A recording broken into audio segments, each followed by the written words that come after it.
Welcome to the Diverse Minds podcast, where we give you the tips, tools and techniques you need to be a mentally healthy and inclusive leader. Each week, you'll hear about a variety of topics linked to mental health, well-being and diversity that will enhance both your professional practice and personal well-being.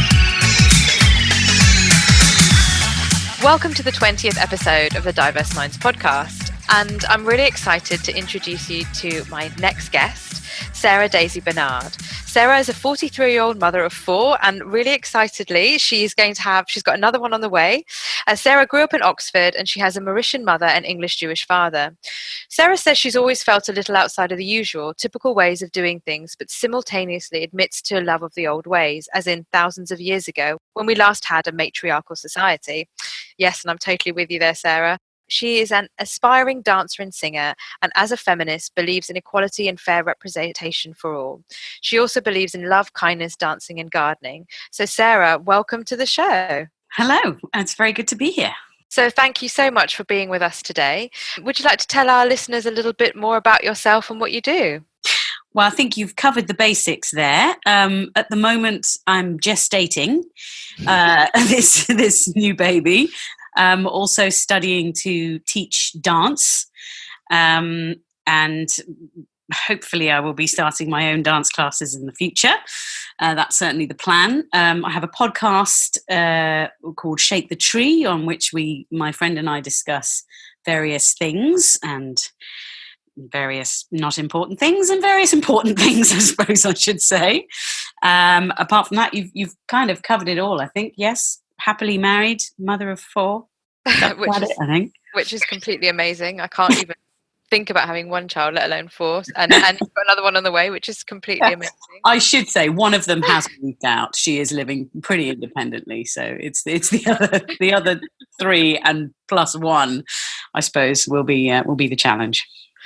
So this week we're talking about National Obesity Week, but I really wanted to flip it on its head and focus on body positivity, because I think there's so much about obesity, there's so much negativity. So, we had a little chat before we started recording, which I know we're going to pick up again here, but what does body positivity mean to you? It's a difficult one, that I think for lots of people who've grown up and still are of a certain body type and shape, there is so much of a backlog of issues that you have to kind of try and deal with and process and work through in your adult life. For me personally, I was quite excruciatingly bullied at school for my shape and size, and then you go through your life and you get older, you become almost sort of fetishized in a way. And I think one of the big things for me at the moment is a food neutrality. I don't know if you've heard about this concept. I haven't actually. No, I haven't. Which is the ability to look at food, any food, and not attach an emotional response to it other than that looks nice or that looks not nice, basically. It's something I've learned a bit about from a lady called, I've forgotten her name, Megan. She's on Instagram as Body Posi Panda. She's a very big exponent for body positivity. And basically she explains it as when you pick up a piece of cake, there should be only, this is a piece of cake. Mm-hmm. There shouldn't be, if I have this, I'm going to have to do that. Mm-hmm. Or if I have this, I can't have that. If the cake makes you feel ill, that's one thing. Mm. If you know that you've already had 2 pieces of cake and this is your 3rd piece of cake, and it's probably going to make you feel a bit rubbish, then don't have it. But this food guilt and this emotional pull that specific foods will give you is my current biggest challenge. I know there are foods which are very good for me, make me feel very energized and very healthy. Not all of them are quote unquote healthy foods. And again, I think that's another cultural thing, really. Mm-hmm. For me, the foods that make me feel good are sometimes fried rice and fish, mm-hmm. which nutritionally, you break it down, calorifically and saturated fat content is not going to fall into the healthy, low fat category, but that is going to keep me going, and it's going to allow me to work out, and it's going to allow me to have a great afternoon after lunch and not feel sluggish. So for me personally, that's a great food. But this concept of food neutrality is a big deal for me personally. Also as a parent, and I know you've put this in some of the topic to discuss. I have one grown daughter, but two daughters and a son. One is 13 and one is 10. Now, it's a big challenge, and I would say this for any parent, to not discuss your own hang-ups in front of your kids on any front, really, but specifically with dieting. So for me personally, those are the areas that body positivity is hugely important. Yeah, thanks, Sarah. And we also talked about, didn't we, health at every size, and we were talking about exercise, and actually exercise shouldn't be, it's a bit like food neutrality in a sense. I'm just thinking about the concept. It's not about I need to be skinnier, or if I go to the gym and punish myself, I can have a tiny slice of cake, but actually thinking if I get outside, if I want to run, I can run. If I want to dance, I can dance. If I want to swim, I can swim, because I need to look after my lungs, my bones, my mental health. Yeah. Exercising, I had quite a revelation with a couple of years ago. My dear friend that I do the podcast with, Lawrence Bourne Francis, who is also on Instagram as Motivate Me and Reborn Fitness. He's great.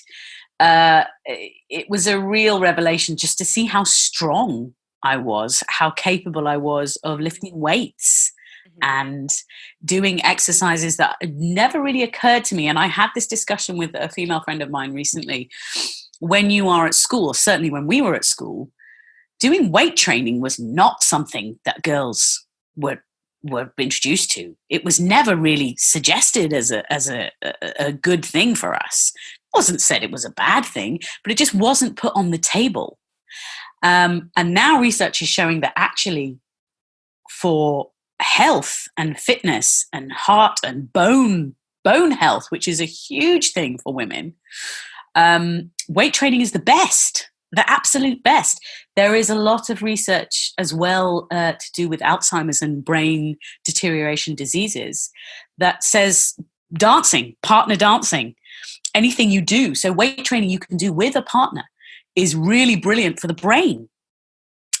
You mentioned mental health, and I think that was really the biggest deal for me. And now, of course, I can never go back. Now, because I've done some training, if I don't do some kind of physical activity, within a couple of weeks, I really start to feel down and I start to feel anxious. And this pregnancy has been a struggle because I'm not going I was dancing 3 times a week and going to the gym once a week. On top of that, and obviously I can't do that at the moment, and it has been a struggle. I've just about managed to carry on dancing, but I really feel it now, and it's kind of, I think that's something that if I discovered earlier, I probably would have had a lot more fun in my 20s, I think, to be honest. I know, and I know how you feel, and I've really struggled with body image. I don't really talk about it much because I still find it really difficult to talk about, but I think it is about celebrating what your body can do, as opposed to thinking I'm not a model, I'm not this, I'm not that, which is how I grew up feeling in the 90s. And Sarah, obviously we've got different heritages, but in the 90s there weren't people on magazines that really looked like us, and we didn't have platforms like Galdem and Amalia to help us. So I feel, and I'll speak for myself, but it was very isolating, I think. And so to think about what your body can do and jumping and putting on your music, and we did that. But I feel like in some ways there has been a bit of a shift. It's not perfect, but at least that conversation's happening now. I think there's a long way to go. I went to see Lizzo in concerts last year, the year before last, just before she broke out. Okay. And it was an extraordinary experience, quite something else, because this was a room full of gender fluid, queer, mixed race, LGBTQ+, just this whole gamut of people. And I had never seen that concentration of people like that in one place. And the celebration, really, of seeing a big black woman in a leotard twerking, that on that level, I mean, it was quite something. I won't even lie, I was in tears by the end. And for that very reason, because growing up, there was nothing like that. No one like that I could relate to. And you're exactly right. I think Britain is, for such a culturally diverse country, it's a bit of a shambles, really, when you look at what anyone of colour or mixture has to refer to. And yes, you're right. I think there are more options now. There are more sources for community and inspiration and connection than there were. But there certainly aren't enough. And there certainly isn't enough of allyship, bringing it together with everybody else. And I think we have more than we did, but I think there is, yes, basically I was to talk about allyship is what it was, is that there is so much more to be done with everybody pulling together. And I think that's the thing that I've noticed is lacking. And actually, to bring it right up to date, poor old Meghan.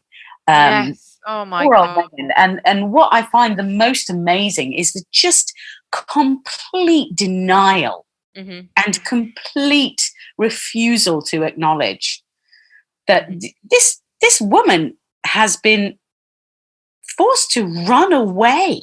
I mean, really, it's like she was given every American girl's dream. But the fact that she is mixed race has made it a nightmare. And yes, some of that is very similar to what Lady Diana experienced, and some of that is the normal stuff. But I was watching a woman commenting on it today, and she was saying that this wasn't even it wasn't subtle.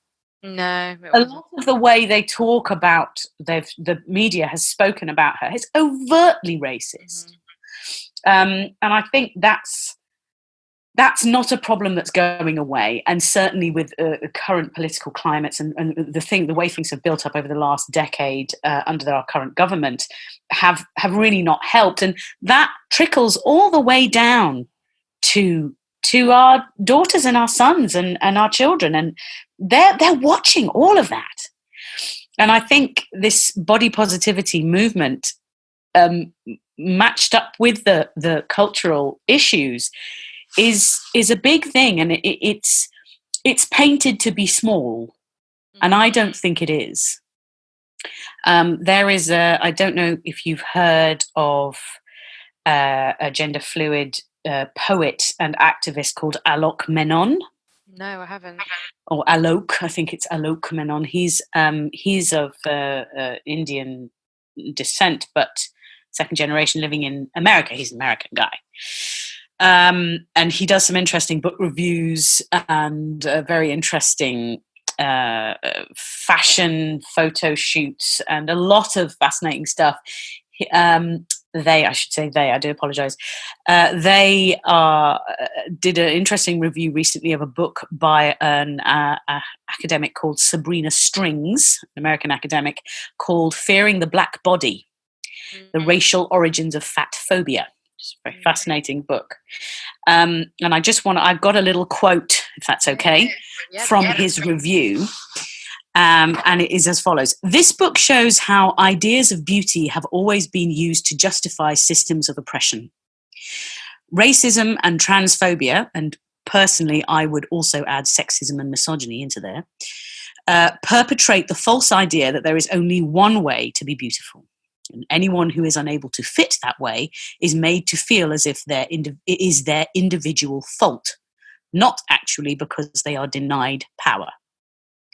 And I think really for body positivity and fat phobia, as it's called, that really hits it right on the head, because women, specifically women, but also everyone, is made to feel that if they don't fit the mold of what has been decided is beautiful, it's not just that they don't fit it, but it's their personal fault.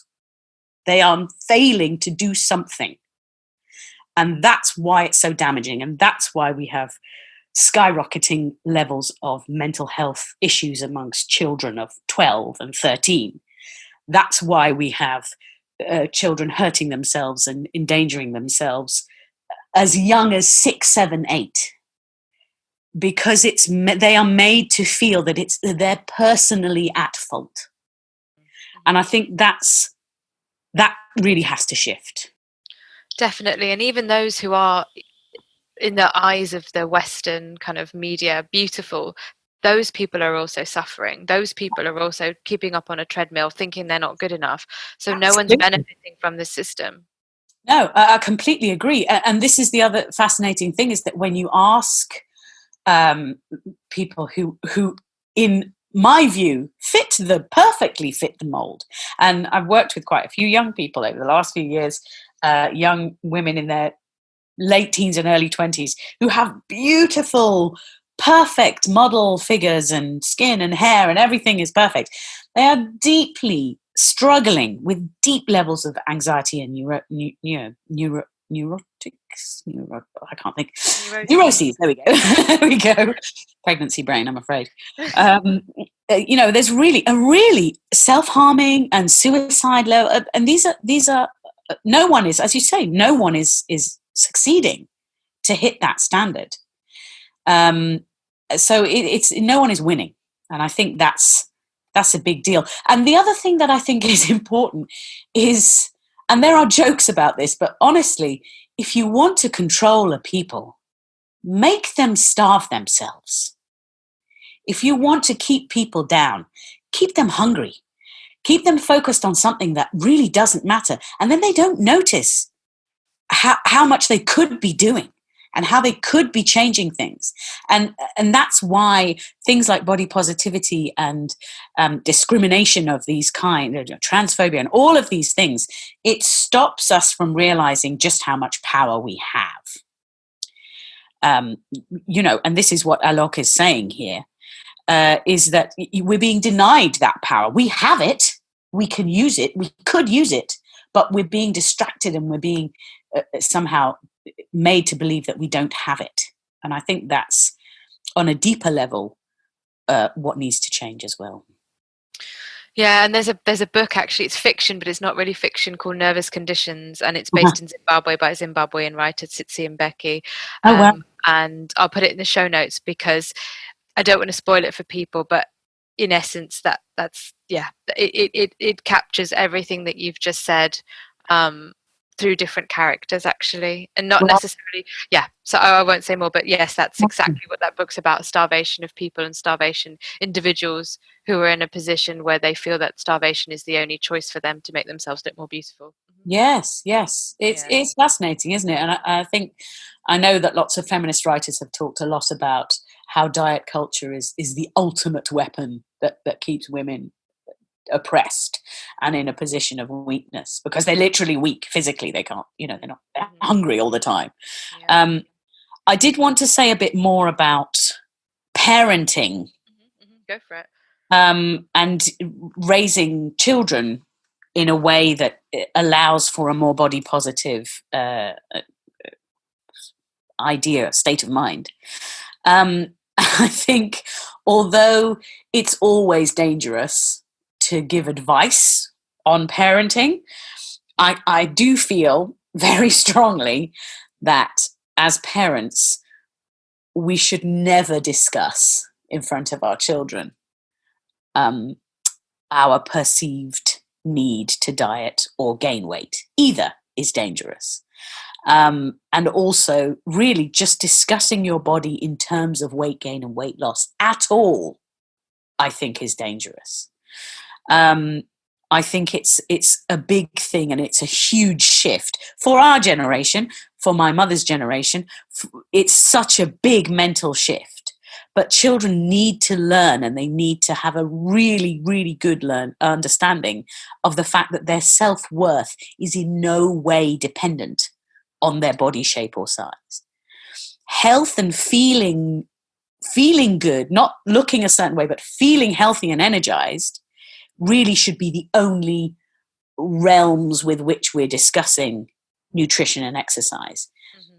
You need to eat your veggies and not have cake every single day. Should be in line with, you need to brush your teeth and wash your armpits. Like it should be on the same level of that kind of health maintenance, basic core things, never to do with if you want to meet somebody or if you want to look a set, and I think it sounds obvious, yeah. But you'd be amazed at how hard it is when you really start to think about it and you really stop yourself from going, I can't wear that dress because when I turn this way, it looks like this. Mm-hmm. And I have caught myself so many times about to say something in front of my daughter and then gone, no, actually, no, I really, that's not going to be helpful for her. Even though and I hope it's worked, because she seems very confident in the shape that she is. And her elder sister is a very different shape. I mean, they are quite different. Her elder sister is entirely Caucasian. I have 3 of my children are stepchildren. She's very Caucasian, blonde, bolt straight blonde hair, tall and slim. And my daughter has very curly mixed race hair, and she's shorter, and she's, a different body shape, a different body type. She's younger, so she hasn't hit that puberty yet. So it might all change suddenly. But at the moment they are quite different, and neither of them seems to care, which is great, really good. I'll be interested to see when she does hit puberty, whether that will shift. Because I had a friend of mine recently saying that his 8-year-old and 6-year-old daughters are already saying, I wish I had curly hair like my sister. I wish I had straight hair like my sister. At 6 and 8, it's already a thing. Mm-hmm. So I can't emphasize enough how important it is as parents that we try and dispel those insecurities, because they just creep in. I know my mum didn't want to do that to me. She suffered with her own mother, passing on those negative and reinforcing those negative messages. And I know she didn't want to do that, but it's like a Pavlovian response. It's like a default setting, I think. And again, my mother grew up in 2 colonized countries, not just 1. So it was double impact. Mauritians, I don't know if you know, but Mauritians are so mixed. They're like the most mixed of all mixed, yeah, on a Caribbean level. There's European, there's Chinese, there's Indian, there's African, there's everything in there. So my aunt has bolt straight Indian hair and is very petite. My mother grew up with ringlets, which she ironed out. Ironed out her hair, and is very curvaceous. And my uncles have tight Afro curls. So this, just in the hair alone, the genetics are so mixed. And, for Mauritians, certainly when my mother was growing up, they went from Mauritius to Africa and they grew up in Malawi. She went to school in Malawi. So it was this double colonial experience, and the lighter skinned you were, the more straighter your hair was, the more in line you were for success. And that very thing is ingrained in her. I think she's aware of it, certainly, but it's like a brainwashing thing, It's very hard to get over those boundaries that are set at that stage, and those kind of rules that are pushed into you. Culturally. But yes, I think as parents, that is a big responsibility for us. You also asked me about the workplace. Yeah, so I was going to ask you, because in this podcast I cover a lot about workplaces aimed at people who want to improve their workplaces. And I remember during one training session, which was really poignant for me, I was a session on mental health and well-being, and it was at a particular institution. And someone put their hand up and they said, "Are we going to talk about fat shaming and mental health?" And I said, "Well, I don't actually have it in the plan, but I can create an exercise. I think if you give me the break, and then the break, when you come back, we can do a round robin." And I put some flip charts up, and for people to discuss, fat shaming and mental health. And the example that she gave, and this was very interesting to me, was she wanted to invite a certain person to a kind of high level event. And one of the other colleagues said, "Oh, I don't know. This individual is a bit fat to come along." Whoa. Yeah, absolutely. So it wasn't in Whoa. but it's completely disgusting. Oh. So how do you challenge the individual, but also if that other person got wind of it, how would you support them and their mental health? So that's why I wanted to ask you that question and your perception, because again, often it's, workplaces can be a bit cultish. It can be, I've had experiences of people weighing themselves in an office. I was shocked, but it happened. Oh my God. Yeah, horrific. And then saying, "Yes, I've lost 1 pound." And if you want to go to Weight Watchers, as a manager, of course, I would support anyone who wanted to do that. But I think weighing yourself in the office is very, very concerning. And kind of that. Well, kind of yeah. I mean, I can put on and lose a pound over like just getting my period. I mean, yeah. nuts. So just wanted to get your take on kind of how we can start the conversation about body positivity, and kind of how workplaces can address a lot of this fat shaming culture. That's a tough one. I have to say that was the one I was quite stumped at. I think language at work is one thing. And there are two schools of thought on commenting on people's bodies. Yeah, completely. Some people find it really motivating when people say, "I think you've lost some weight. You look great." But on the other hand, what you're actually saying is you've lost some weight, which is good, because if you hadn't, you'd still be gross. Yeah. And this concept that at all, that the fact, whatever shape I am or you are, or whoever is somehow not adequate in its natural state. You're not saying, "Are you healthy?" That's not the question. That's not the comment. What you're saying is, I feel that fat people are wrong somehow, and the less like that you are, the better. Really, that is the core of what you're saying. So it's a difficult one, but then again, there are people who are losing weight for health reasons or for mental health reasons, and it's very encouraging and very motivating to hear that from people that they trust. Again, it's context. If my sister says to me, "You look really great," I know what she means. If you are a colleague at work, I would say there is never a time it's okay to comment on someone else's body. Mm-hmm. Ever. I think workplace is workplace. Mm. And really the lines are drawn very clearly there. Don't start that conversation. It's not appropriate. You just don't. I think it's not supportive. It's not like taking someone on side and saying, "Are you okay? Are you having a hard time? Do you need anything?" Or, "I know you lost a relative recently," or something has happened. It's not a mental health support thing, which can be appropriate at work. Commenting on people's bodies like that, it doesn't fall into that category for me. I think making space for people to exist, this idea of taking up space as a bigger person. And it's interesting because Lawrence and I talked about, in our body positivity episode of our podcast, we talked about male and female body positivity. And it was so fascinating to me because really I hadn't really kind of seen it. I hadn't acknowledged it. And we were people watching in a cafe, and I said, "Look at this lady. She you can see she's holding herself because she doesn't know how to move through this space and feel comfortable." And he said, "Yeah, I see that. And he said, "Look at the woman look at the man, behind her. Exactly the same thing is happening." And as soon as I saw it, now I see men everywhere now, holding themselves, trying to exist in the space and not feel self-conscious. Mm-hmm. In the workplace, that's incredibly hard. I've really struggled with that. I think the considerations you can make as an employer or as a manager, consider group activities. Consider what you're asking people to do.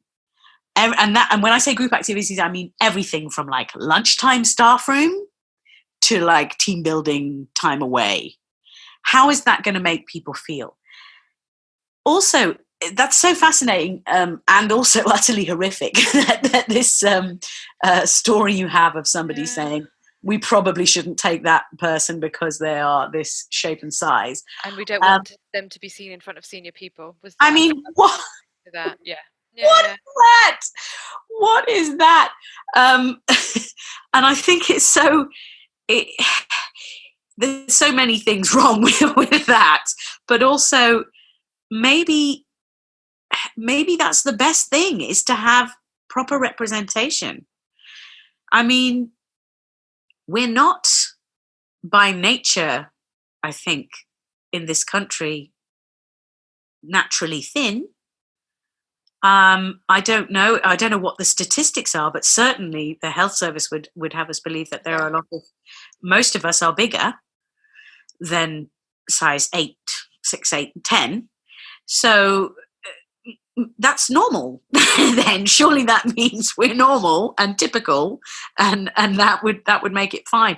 The other interesting thing is about communicating in the workplace is this thing you have, and it's something that I don't know if you've had a lot. I've had a lot. Is when I say, I don't want to do that because I'm fat, or I'm not doing this because I'm fat, or that wouldn't work for me because I'm fat. And people go, "You're not fat." Yeah. And I think, well, why can't I be fat? Okay. Yeah. So it's akin to saying I'm a terrible person, or I slap someone in the face. Yeah. And it's like they look horrified, and you think, well, that tells me a lot more about you than about my fatness. Caitlin Moran, in her book, How to Be a Woman, How to Be a Woman, there's a wonderful bit in it where she says, just say the word fat, fat, fat, fat, fat. Say it over and over again, because there's nothing wrong with it. It's a word, you know. And levels of beauty, historically, fat was good. It meant you had money and food. Yeah, absolutely. Right? It meant you were, actually, one of my friends, Dr. Ozzie Stewart, he talks about this. He says, you were rotund, larger than life, gregarious, and now it's obesity. And how, again, thinking about social model of disability, but how there's a shift around what disabilities are okay and which disabilities are not okay. And how, and I'm not saying that us talking about fatness is a disability, but it's that stuff about barriers, understanding barriers, and actually it's not people's size, it's the reaction to that, or it's the attitudes around that. It's fascinating, isn't it, that use of language? And I think in the workplace, that's where that comes into play, is how that language is used and how it's accepted and how it's talked about, normalized. And I think there are lines that can be crossed, and I think it very much comes down to empowerment and allowing people to describe themselves in a way that perhaps you would not describe another person, but you can celebrate that they are describing themselves in that way. You can make that fine and a safe thing for them to do, and not necessarily feel that you need to correct them and tell them that they look fine, that sort of thing. But I think it is hard, as I don't know how I would necessarily go about improving the workplace, because it's such a dirty word. It's such an unspoken thing, isn't it? You don't talk about people's shape and size on some levels. It's like they're scared to discuss it. I think that is interesting. But I think that's a very fascinating thing you brought up about the use of language. Mm-hmm. I have struggled not to get really angry at the way people describe me sometimes. Okay. One of my pet peeves is being described as bubbly. Okay. I really hate it because what to me, she's bubbly. She's round. Is what That's interesting. isn't So that in our now? That might be yeah. my own paranoia, and it might be because of my own bad messages I had and the bullying I had at school and all the rest of it. But I am still waiting for someone to describe me as graceful or mysterious or anything. It's bubbly, vivacious. Vivacious is it's a double-edged sword. Yeah. I mean, I don't know because I don't know everyone who said those things about you, but to me, is it to do with the way you articulate yourself? You know, you are a very engaging person. You're very open. You're very warm.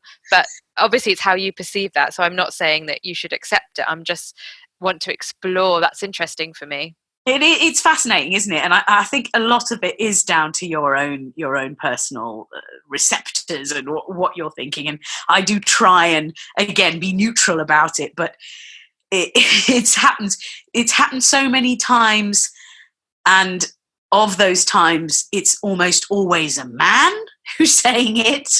They're almost always a little bit older than me, and it's this kind of pat on the head vibe I get from it. You know, she's bubbly and vivacious. Okay, I see. You know, I see. and again, it's a slightly fetishized thing. Okay. Sometimes it's backed up with exotic. Yeah, that's not cool, is it? You know, and then it starts to veer into a different area. But again, it may be my own paranoia. I think who was it recently got very cross? Helen Mirren got very cross at being described as feisty. Oh, okay. And I know exactly what she means because she wants, take me seriously. Take me seriously.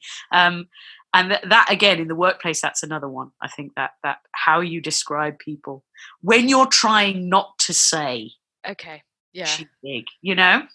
Okay. Yeah. So again, it's around language, but it's about using descriptors that people use for themselves, not assuming if someone says, I don't feel comfortable doing that because of my size or because I'm fat, is to not go, you're not fat, to say, okay, what would make you feel comfortable? Exactly. So, yeah. Bingo. Okay. Yeah, that's interesting. And also, we've touched on it and we've talked about inclusion at the beginning, but anything else you wanted to add about body positive movement? I keep saying body positive movement and culture, because we talked about your culture. Obviously, I'm not from a white English culture. You know, my culture is set third generation Asian, African, East African descent as well in terms of location, not necessarily genetically, but anything else you wanted to talk about? You mentioned Lizzo, but how often also the body positive movement can be quite monocultural in the Western Hemisphere. So you talked about allyship, but there is anything else you wanted to mention around how we can all make it more inclusive? It's a difficult one. I think we've got quite a few battles on the front of inclusivity and racial balance ahead of us at the moment. But for body positivity, I think, I mean, I don't know. It's very odd. I grew up in North Oxford, so I grew up in an incredibly white middle class setting. I was probably one of, if not the biggest girl in the room in a lot of my social situations.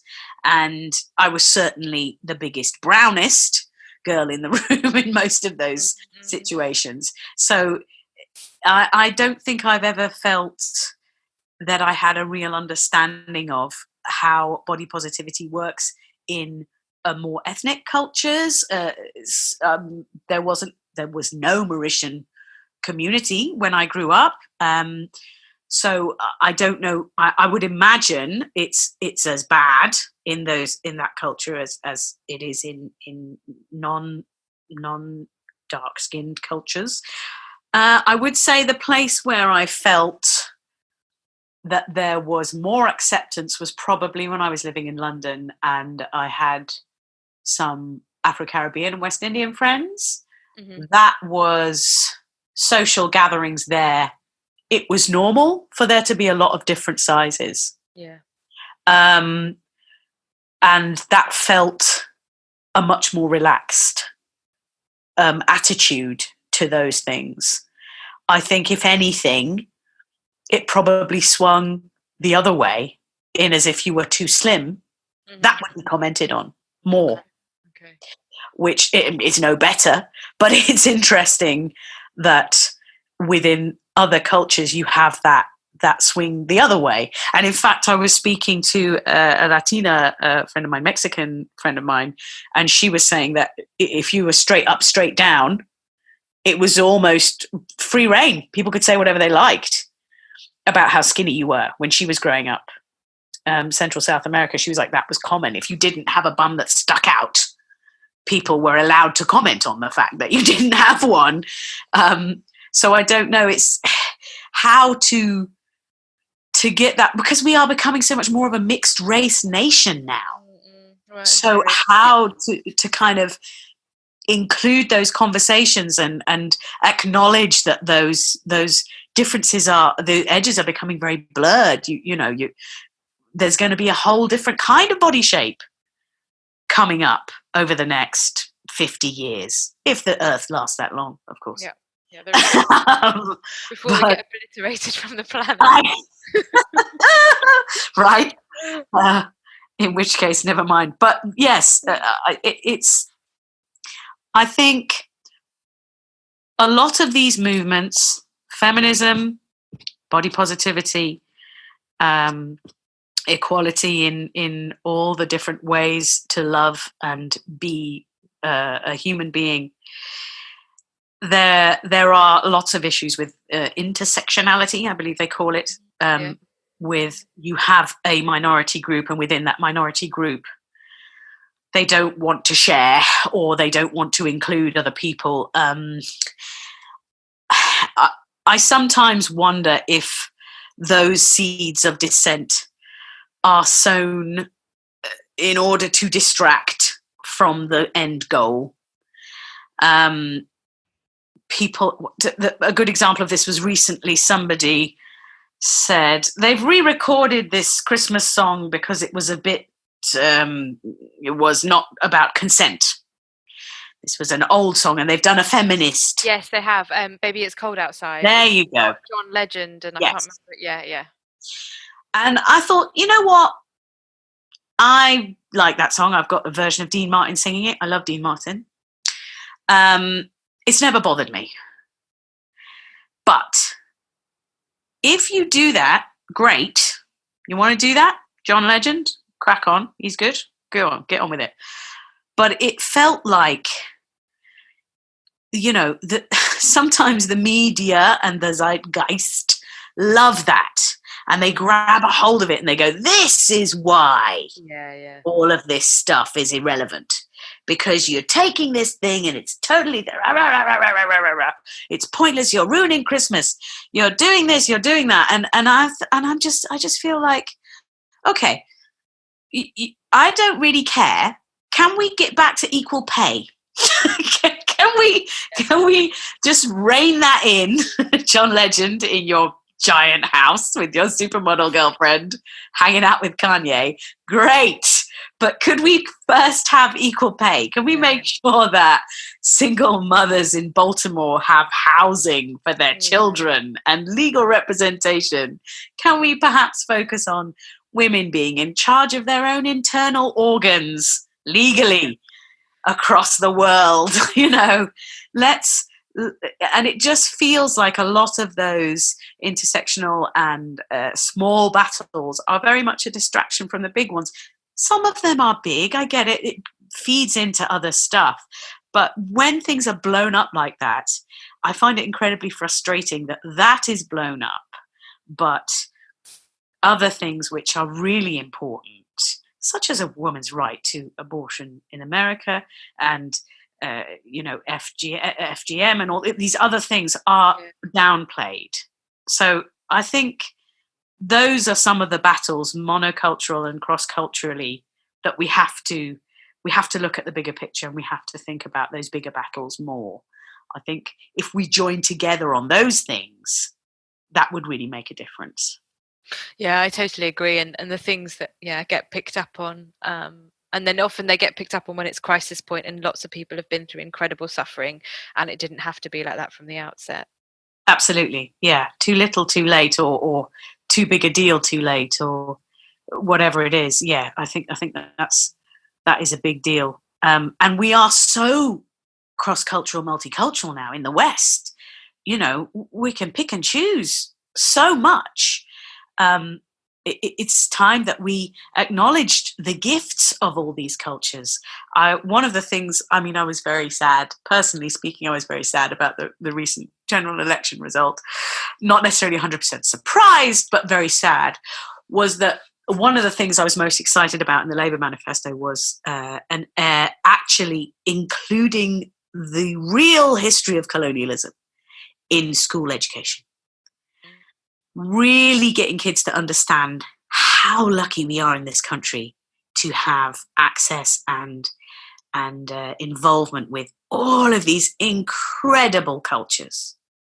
And I think that would have been such an amazing thing to have at school growing up. It would have touched on all of these things we're talking about, representation and feeling included, and, you know, all of that. It would have made a difference to all of those things. I know you and I both coming from we have personal connections with colonial countries and that history, but I think for English people to really see just how much of their success and international renown was built on these other countries would be a fascinating thing for children to grow up with, that an awareness of that.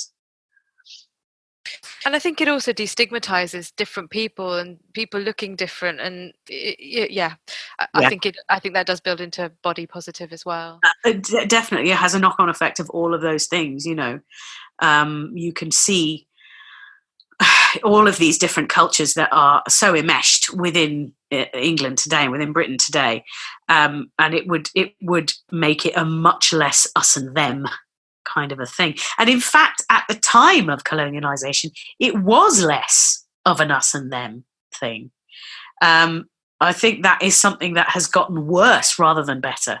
You had Asian and Black politicians, and so in the 1800s existed, you know, and teachers and nurses and all of that, and it's kind of got lost, a lot of that information, which is a real shame. Thank you, Sarah. And so we've had this brilliant conversation, and people might be thinking, right, I want to find out more about Shake the Tree. And I hope they are. So do you want to never know. Just tell us a little bit about how people can find out more about your work, Shake the Tree, and the kinds of things you talk about on your podcast?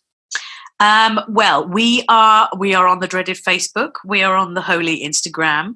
The podcast comes out every Wednesday. It's on Spotify and Apple Music. Just Shake the Tree podcast. So you can certainly find us there. You can hit us up on the Facebook. We're always looking for input and messages and commentary and ideas from people. We very much, the podcast is very much community focused, and by community we mean the whole goddamn community, everybody, globally, nationally, everyone. We really want to open it up to the rest of the world and keep the conversation going, keep talking. The biggest thing that we're about is about keeping the conversation going, and it being, Lawrence says, a debate without the hate. I like that. That's very good, isn't it? That's where we're at, because I think a lot of these problems, a lot of the problems we've had recently in the West are to do with people going, I don't want to talk about that. That's not fun. And I think actually there's a lot of scope for fun to be had within debate and conversation. So you can find us on there. You can find me on there. Instagram, I think, is Shake the Tree Show. And the Facebook is Shake the Tree YW. Oh no, they're both Shake the Tree YWE. I think I probably should have named that. No problem. And I'll be sharing the links in the show notes. So just in case you didn't catch that, everyone, you can have a look at the show notes. Those links will be there, and I will take you to Shake the Tree. Fantastic. Thank you so much for listening to me waffle.